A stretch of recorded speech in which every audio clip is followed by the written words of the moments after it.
नमस्कार मित्रांनो, श्री स्वामी समर्थ. पुस्तकांची दुनिया या आपल्या कथाकथनाच्या यूट्यूब चॅनलवर मी सौ पूनम सोमनाथ पाटील आपले अगदी मनापासून सहर्ष स्वागत करते. वि स खांडेकर लिखित ययाती ही कादंबरी आता आपण वाचत आहोत. या कादंबरीतील पुढील भागाला आता आपण सुरुवात करत आहोत. त्याआधी जर कोणी आपल्या चॅनलवर नवीन आले असेल तर प्लीज आपल्या चॅनल सबस्क्राईब करा व शेजारील बेल आयकॉन नक्की दाबा व तुमचे अभिप्राय मते मला कमेंटद्वारे सांगायला अजिबात विसरू नका. आणि माझे वाचन व ही कादंबरी आवडल्यास व्हिडिओ लाईक करा व जास्तीत जास्त शेअर करा. तर चला मग कादंबरी वाचनाला सुरुवात करूयात.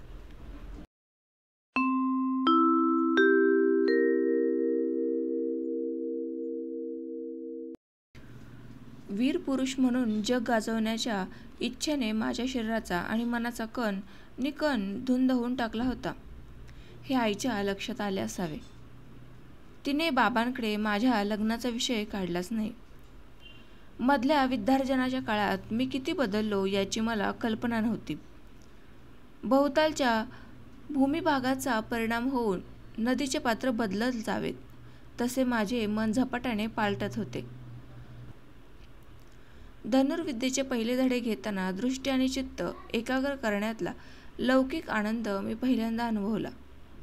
लहानपणी महालाची खिडकी उघडली की बागेतील नाना रंगाची फुले पाहून माझ्या अंगावर रोमांच उभे राहत. पण बाणाचा नेम धरताना बरोबर उलटा अनुभव आला. सभोवतालचे सारे जग झरझर विरू लागले. धुके जसे क्षणात नाहीसे होते तसे, असत्याचे असते तसे. जांभळ्या टेकड्या, हिरवी झाडे, निळे आकाश, काही माझ्या जगात उरले नव्हते. केवळ त्यात एक काळा ठिपका दिसत होता.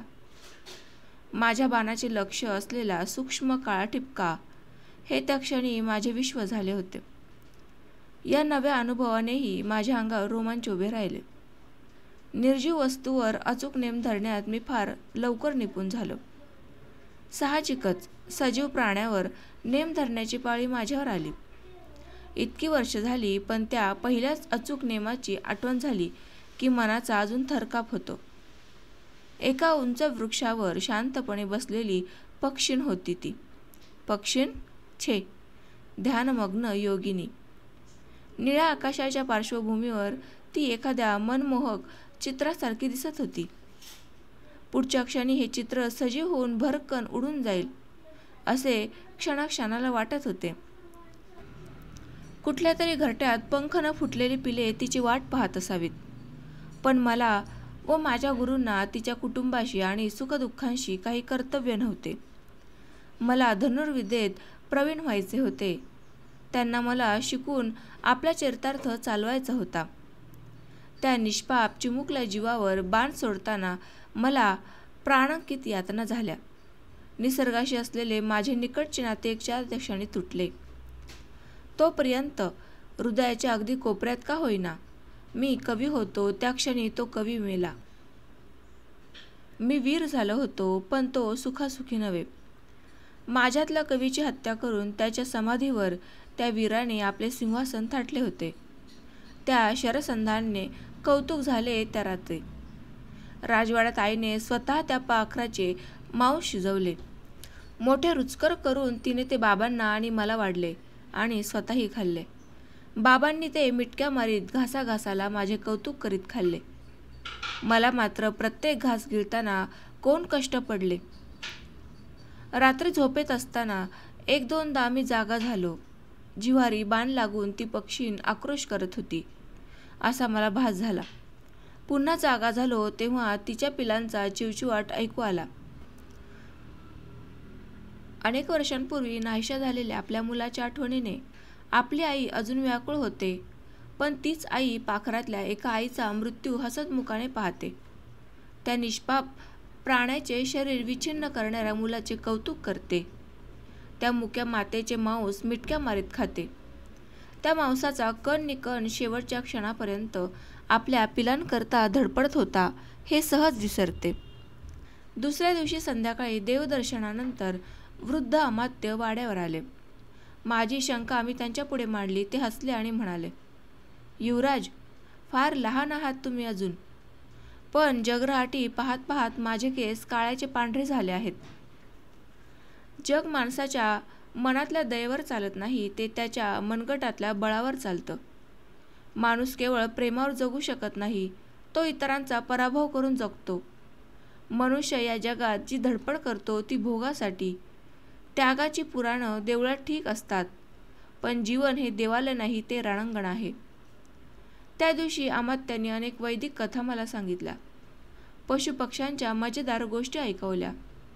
त्या सर्वांचे सार एकच होते: जग शक्तीवर चालते, स्पर्धेवर चालते, भोगासाठी धडपडते. त्या दिवसापासून मी शक्तीचा उपासक झालो. क्रौर्य आणि शौर्य ही जुळी भावंडे आहेत असे मानू लागलो. बाळपणी राजवाड्यात बागडणाऱ्या हिरणशावकांचा मी सवंगडी होतो. आता अरण्यातल्या प्रत्येक हरिणाचा मी शत्रू बनलो. मृगाच्या चपळपणाचे लहानपणी मला कौतुक वाटे. आता त्याच्या गतीचा राग येऊ लागला. 5 वर्षांचा असताना आईच्या महालाच्या दारावर मी उडी मारणाऱ्या हरणाचे वेडेवाकडे चित्र काढले होते. विचित्र रंगांनी ते रंगवले होते. आता ते चित्र मी त्याच्याच रक्ताने रंगवू लागलो. एकदा आईच्या आवडत्या हरिणीचा पाठीला कसली तरी जखम झाली होती. त्या जखमेवर माशी बसली की ते अस्वस्थ होई. बाबांचा आवडता मोरपिसांचा पंखा घेऊन मी घटका त्या हरिणीला वारा घालीत बसे. आता माझा हरिणीच्या अंगाशी संबंध येई. तो मी मारलेल्या हरिणाची कातडी कमावून ती सेवक मला दाखवण्याकरता घेऊन येत तेव्हा अभिमानाने हळूहळू मी त्यांच्यावरून क्षणभर हात फिरवत असे. त्यांच्या मृदू स्पर्शाने मला गुदगुल्या होत. बाणाने विद्ध झालेल्या हरिणाची तडफड, त्याच्या जात्या जीवाची डोळ्यातील शेवटची धडपड, त्याच्या जखमेतून भळभळ वाहणारे रक्त, यापैकी कुठलीही गोष्ट मला आठवेनाशी झाली. मी ती कातडी गुरूंना, आप्तांना, मित्रांना भेट म्हणून देत असे. ते सारे मृगयेतल्या माझ्या कुशलतेचे कौतुक करीत. या शौर्याची कसोटी लागायची वेळ अनासय आली. देवदानवांच्या कलहाचा वार्ता क्वचित नारद मुनी, क्वचित दुसरे कुणी ऋषी बाबांना वारंवार सांगत. त्या कलहाला युद्धाचे स्वरूप आले होते, पण दोन्ही पक्षांच्या चकमकी वरच्यावर उडत होत्या. अशा एखाद्या चकमकीत देवांच्या बाजूने आपण भाग घ्यावा, राक्षसांचा संपूर्ण पराभव करावा आणि आपला भावी राजा किती पराक्रमी आहे हे साऱ्या प्रजेला दाखवून द्यावे, ही इच्छा माझ्या मनात वारंवार प्रबळ होई. पण बाबा राक्षस पक्षा इतकाच देवपक्षाचाही तिरस्कार करीत. इंद्राला बंदिवान करून वृषपर्व्यानं त्याला आपला राजवाडा झाडायला लावलं, तरी मी त्याच्या सहाय्याला तुला पाठवणार नाही असे ते म्हणत. इंद्रावर आणि देवपक्षावर त्यांचा इतका राग का आहे हे मला कुणीच सांगत नसे.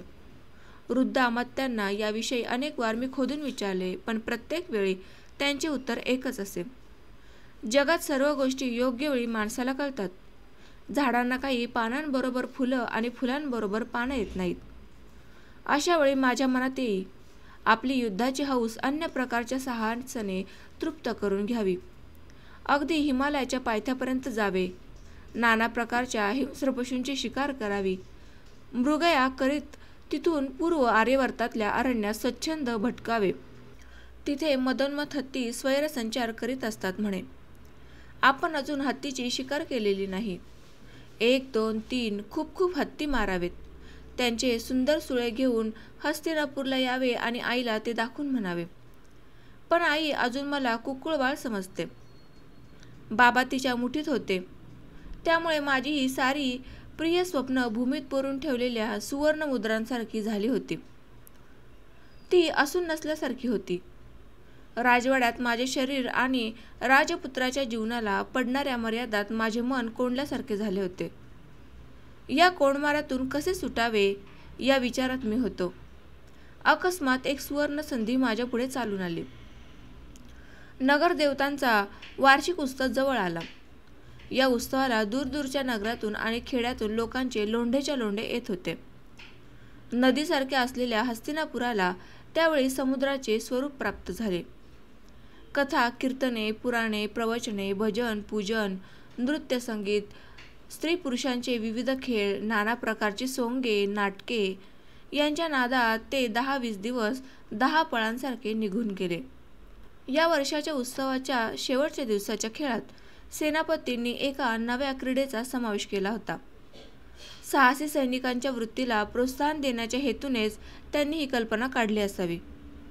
वेगाने धावणाऱ्या घोड्याला मध्य पाजून विशाल वर्तुळाकार रिंगणात मोकळे सोडून द्यायचे. तो चौकूर धावू लागल्यावर स्पर्धकाने मिळेल तिथे त्याला गाठून त्याच्यावर मान ठोकायची आणि त्या पटांगणात 5 फेऱ्या घालून त्याला न थांबवता खाली उतरायचे. प्रत्येक वेळी नवा तेजस्वी घोडा क्रीडेकरता आणायचा. हा खेळ मला फार आवडला, पण तो सर्वसामान्य सैनिकांसाठी होता. त्यात युवराजाने भाग घेणे कुणालाच रुचण्यासारखे नव्हते.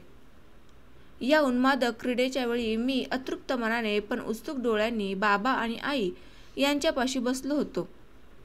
4 घोडे आले आणि 5वी फेरी पुरी व्हायच्या आतच एकदा चेंडू फेकावा तसे वरच्या वीराला फेकून देऊन तो निघून गेला.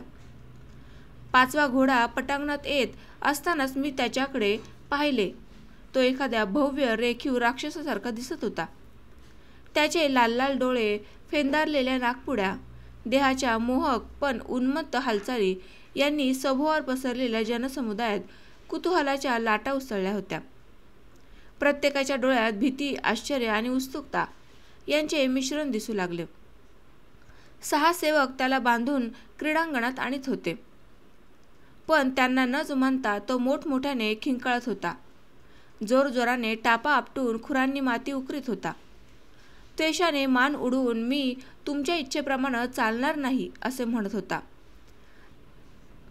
त्याने मान उडवली की त्याची आयाळ विस्कटून जाई, मग ती मोठी विचित्र दिसे.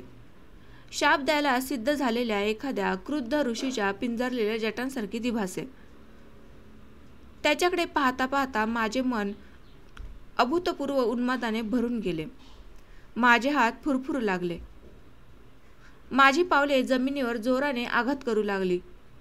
शरीरातला कण थुई थुई नाचणाऱ्या कारंजाच्या पाण्यासारखा उसळा मारू लागला. मी आईकडे पाहिले. तिच्या डोळ्यात मूर्तिमंत भीती थरथर कापत उभी राहिली होती. आई बाबांना हळूच म्हणाली, या घोड्याला परत न्यायला सांगा. फार भयंकर दिसतोय तो.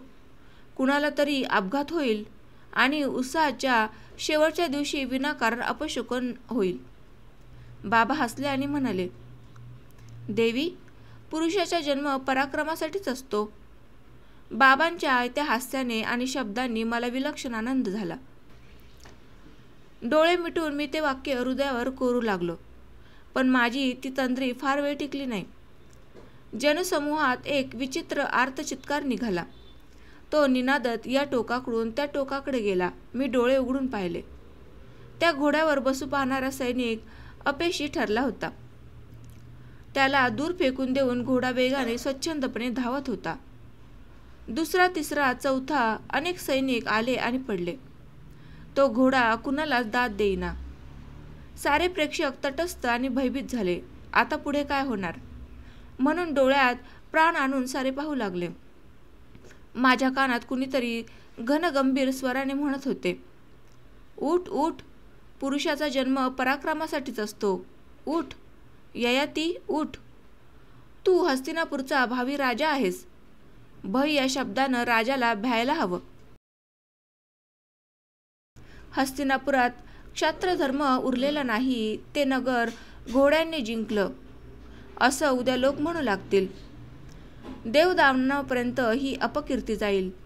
तू पराक्रमी पुरू राजाचा पणतू आहेस. शूर नहुषाचा पुत्र आहेस. मी ताडकन उठलो.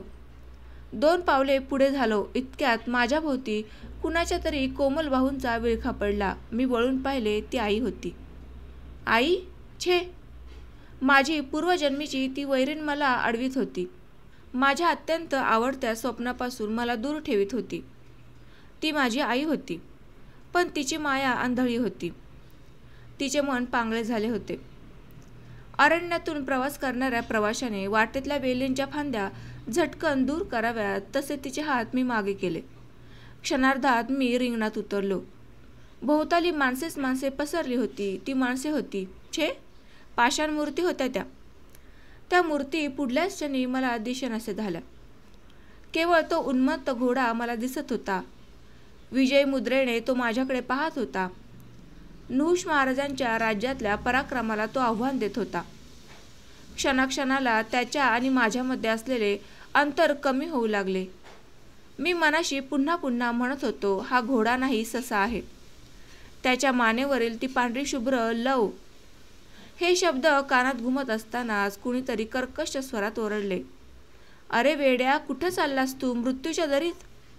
मी उच्च स्वराने उत्तर दिले, नाही नाही, ही मृत्यूची दरी नाही, हा कीर्तीचा पर्वत आहे. उंच उंच डोंगर आहे. हा डोंगर मी चढणार आहे. हा पहा, हा पहा. मी त्याच्या शिखरावरून जाऊन पोहोचलो. मधल्या काही क्षणात काय झाले ते माझे मलाच कळले नाही. माझी जाणीव पुन्हा पूर्णपणे जागी झाली तेव्हा घोड्यावर माझी घट्ट मान बसली असून तो धूळ उधळीत वाऱ्यासारखा धावत आहे हे माझ्या लक्षात आले. मी झंझावातावर आरूढ झालो होतो. माझ्या हातांनी आणि पायांनी मी विजेला अंकित केले होते. पहिली फेरी संपली, दुसरी सुरू झाली. सभोवर पसरलेल्या विशाळ जनसमुदायात कौतुकाच्या आणि आनंदाच्या प्रचंड लाटा उठल्या. त्यावेळेच्या मनस्थितीचे वर्णन मला सुद्धा करता येणार नाही. मी मूर्छित झालो होतो की माझी समाधी लागली होती. कुणी अदृश्य शक्ती माझा पाठपुरावा करीत होती की माझ्या शरीरातला कण आपले सर्व सुप्त सामर्थ्य एकत्रित करून त्या घोड्यावरील माझी मान ढळू देत नव्हता. तो तेजस्वी घोडा आणि त्याच्यावर बसलेला तो तरुण ययाती, दोघेही उन्मत्त होते. दोघेही केवळ हलते पुतळे होते. एक घोड्याचा, दुसरा माणसाचा. एका पुतळ्यावर दुसरा पुतळा बसलेला. हे पुतळे विलक्षण वेगाने धावत होते. पूर्वजन्मीच्या पापपुण्याप्रमाणे एक पुतळा दुसऱ्या पुतळ्याला बिलगला होता. दुसरी, तिसरी, चौथी आणि 3 फेऱ्या संपल्या. 5वी फेरी सुरू झाली. ही शेवटची फेरी. न भूतो न भविष्यती असा पराक्रम मी केला होता. माझे कुमारवयातील सोनेरी स्वप्न सत्यसृष्टीत उतरले होते. स्वातीच्या पर्जन्यधारेतला बिंदू शिंपल्यात पडून मोती बनला होता. माझा आनंद गगनात मावेना. गगन, आकाश, निळे आभाळ माझ्यापासून अवघ्या 4 हातांवर होते. ज्याच्या मागे परमेश्वर लपून बसला आहे त्या आकाशाला हात लावावा. हे सारे स्वैर चंचल तरंग होते. घोड्याच्या तोंडाला फेस आला आहे. त्याची गती किंचित मंदावली आहे हेही त्या मनाला जाणवत होते. सावध, सावध हा मंत्र ते मन माझ्या कानात जपत होते. 5वी फेरी संपत आली.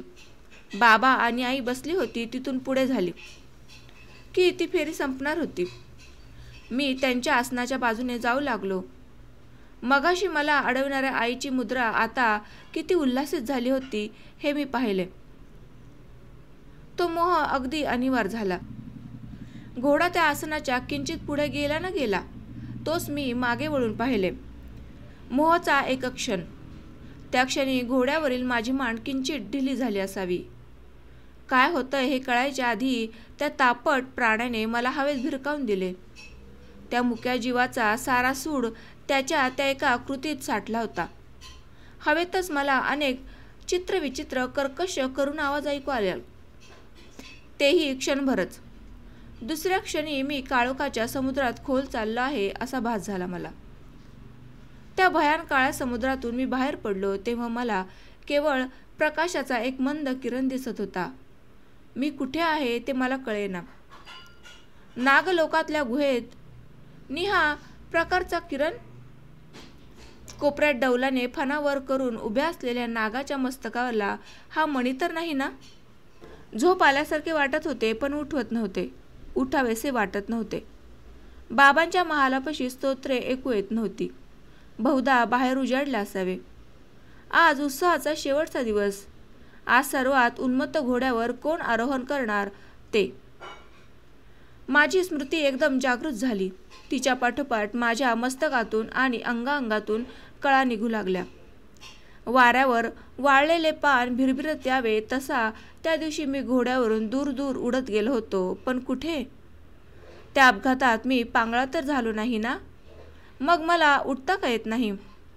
उजवा हात उचलून मी कपाळावर ठेवला. गार गार पट्टी होती तिथे. माझ्या अंगात ताप असावा. माझ्यापाशी तर कुणीच नव्हते. मग ही पट्टी इतकी गार कशी राहिली? सारी शक्ती एकवटून मी हाक मारली, आई. कंकणाची मंजूळ किणकिण माझ्या कानांवर पडली. आईच माझ्या शय्येकडे येत असावी. मी डोळे ताणून पाहू लागलो. छे, आई नव्हती ती. मग कोण? त्या अपघातात मला प्राणांकित जखमा झाल्या होत्या. मी माझ्या महालात आहे की मृत्यूच्या दारात काहीच कळेना झाले. माझ्या शय्येपाशी उभ्या असलेल्या आकृतीकडे मी अनिमिष दृष्टीने पाहू लागलो. मृत्यू इतके सुंदर रूप धारण करून येतो, मग जग मृत्यूला का भीते? माझ्या कानावर शब्द पडले, युवराज. तो अलकेचा आवाज होता. मी तिला विचारले, उत्सव संपला? केव्हाच? किती दिवस झाले? 8. 8 दिवस? हो. तिच्या आवाजात विलक्षण कंप होता. 8 दिवस सूर्य प्रत्येक प्रातःकाळी उगवला होता आणि प्रत्येक सायंकाळी मावळला होता. पण मला त्याचे भान नव्हते. हे 8 दिवस मी कुठे होतो? कोणत्या जगात होतो? काय करीत होतो? मी गोंधळून गेलो. माझ्या शरीरात त्या शरीरापेक्षा निराळा असा कुणीतरी मी आहे असे वाटत होते. पण त्या मीला या 8 दिवसात एक क्षणही आठवत नव्हता. मी अलकेला विचारले, आई कुठे आहे? देवी आपल्या महालात आहेत. त्या दिवसापासून जेवण सोडले त्यांनी. काल कशाबशा आपल्याला पाहायला आल्या. पाहता पाहता मूर्छा येऊन पडल्या. राजवैद्यांनी त्यांना अगदी झोपवून ठेवले. तुझी आई कुठं आहे? देवींची सेवा करत आहे ती. 8 दिवस आलोचन, जागरण आणि राजवैद्यांनी मघाशी आपली नाडी पाहता पाहता एखाद्या लहान मुलासारखे ते आनंदाने नाचू लागले. मग मला म्हणाले, अलके, माझी विद्या या पांढऱ्या केसांना काळीमा लावून जाते की काय असंच मला भय वाटत होतं. आज 8 दिवस डोळ्याला डोळा लागला नाही माझ्या. आता युवराजाने कसलंही भय नाही. ते बहुधा मध्यरात्री शुद्धीवर येतील, फार फार तर पहाटेच्या प्रहरी. तोपर्यंत तुला जागायला हवं. त्यांच्या कपाळावर एकसारखी गारगार पट्टी राहील अशी व्यवस्था करायला हवी. बोलता बोलता तिला कसली तरी आठवण झाली. ती झटकन दूर गेली. लगेच मंचकाकडे परत आली. माझ्या उशाशी उभी राहिली.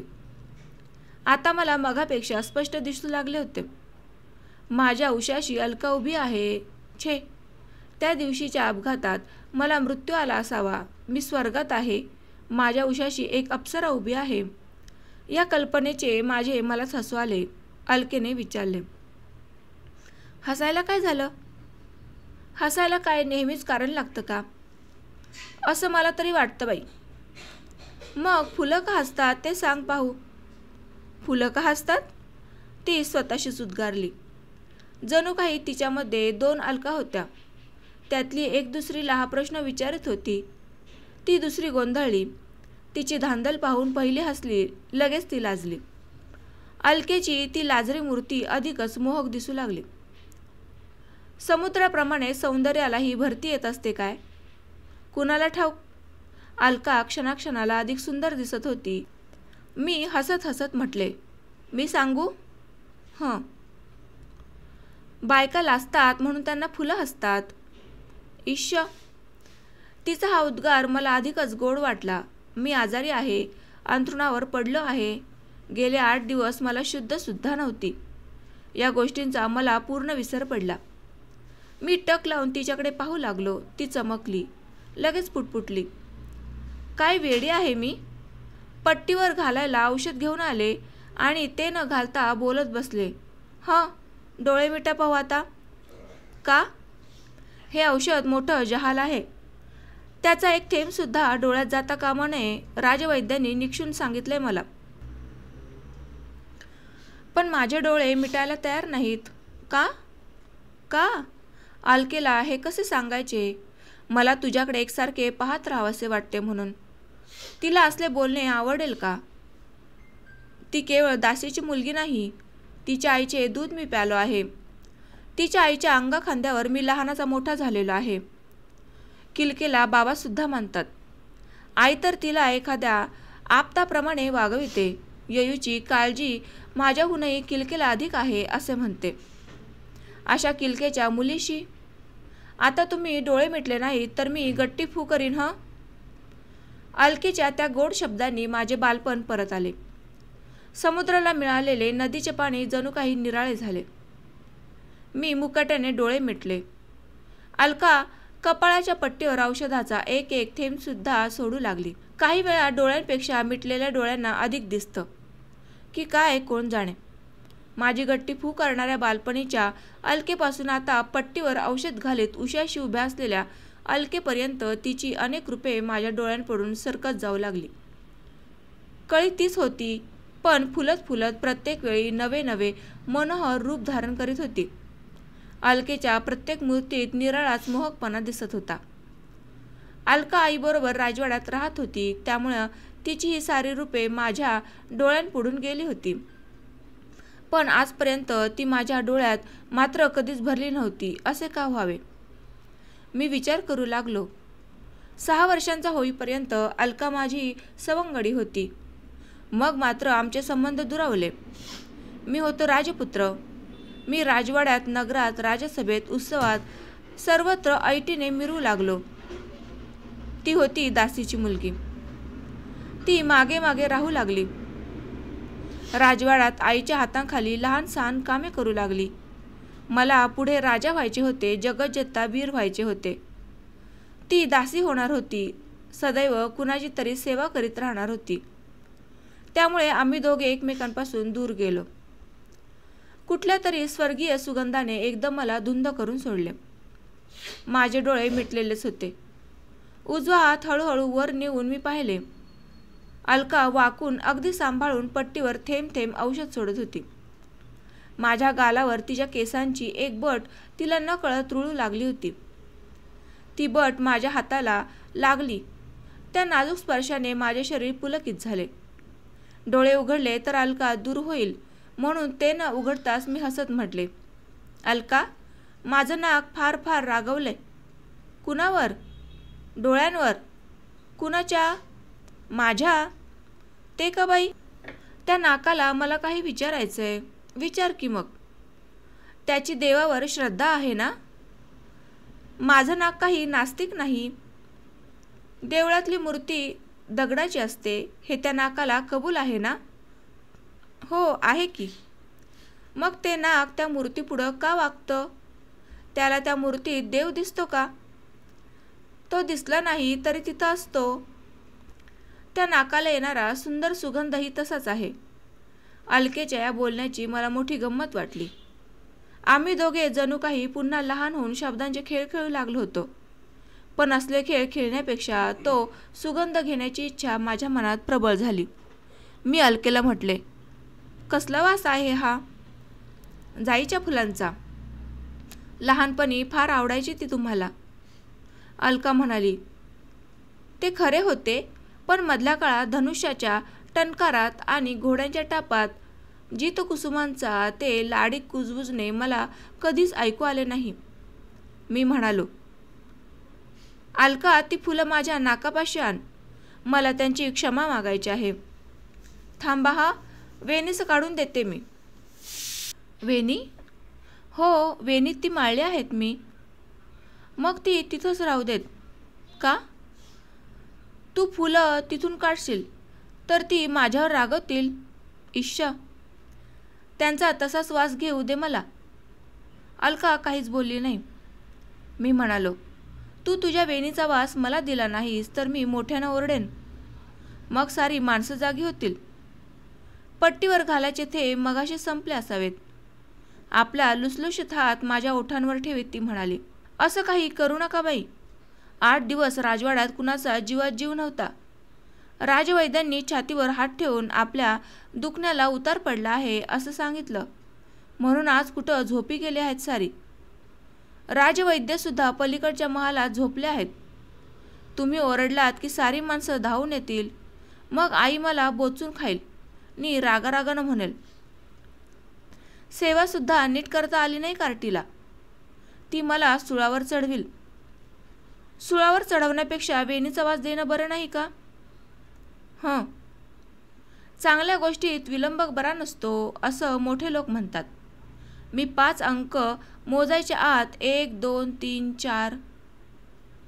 नंदनवनातल्या सर्व फुलांनी आपला सुगंध त्या जाईच्या फुलांना दिला असावा. अलकेच्या केसातल्या त्या वेणीचा वास घेता घेता मी धुंद होऊन गेलो. त्या फुलाबरोबर नाकाला आणि गालांना होणारा तिच्या बटांचा स्पर्श विलक्षण, सुखद आणि उन्मादक होता. अलका दूर होत आहे असे वाटताच मी भान विसरलो. त्या सुगंधाने अजूनही माझी तृप्ती झाली नव्हती. शरीराच्या कणाकणाला तो हवाहवासा वाटत होता. मी डोळे उघडले. ती दूर होऊ लागली. लगेच मी ती वेणी तिच्या केसातून हिसकावून घेतली. दोन्ही हातांनी त्या फुलांचा चोळामोळा करीत मी ती नाकापाशी नेली. कंपित स्वराने अलका उद्गारली, असं काय करावं युवराज? अजून माझं समाधान झालं नाही. आणखी सुगंध हवाय मला. आपण काय करीत आहात हे माझे मला कळण्यापूर्वीच माझ्या बाहूंचा विळखा तिच्या मानेभोवती पडला. पुढच्या क्षणी तिचे ओठ माझ्या ओठांवर टेकले. मधुर, अतिमधुर अमृत भरलेले होते त्या ओठांमध्ये. रखरखीत वाळवंटातून चालत आलेल्या प्रवाशासारखे माझे ओठ सुकून गेले होते. मी तहानेने व्याकुळ झालो होतो. ते अमृत मी घटाघटा पिऊ लागलो. आणखी एवढा एकच मंत्र माझे ओठ पुटपुटत होते. केवळ एका गोष्टीची जाणीव मला उरली होती. मी सुखाच्या डोहात पोहत होतो, पण त्या डोहाचे पाणी पुरेसे खोल नाही. हे काय युवराज? त्या डोहातून कुणीतरी म्हणाले. कोण होती ती? मत्स्यकन्या? मी डोळे फाडून पाहू लागलो. ती अलकाच होती. माझ्या शय्येपासून दूर झाली होती ती. पण माझे ओठ अतृप्त होते. माझे मन असंतुष्ट होते. शरीराचा कण पेटल्यासारखा झाला होता. मी जे अमृत प्यालो होतो ते हलाहलाप्रमाणे मला जाळीत होते. तो दाह शांत करण्याकरता मला आणखी अमृत हवे होते.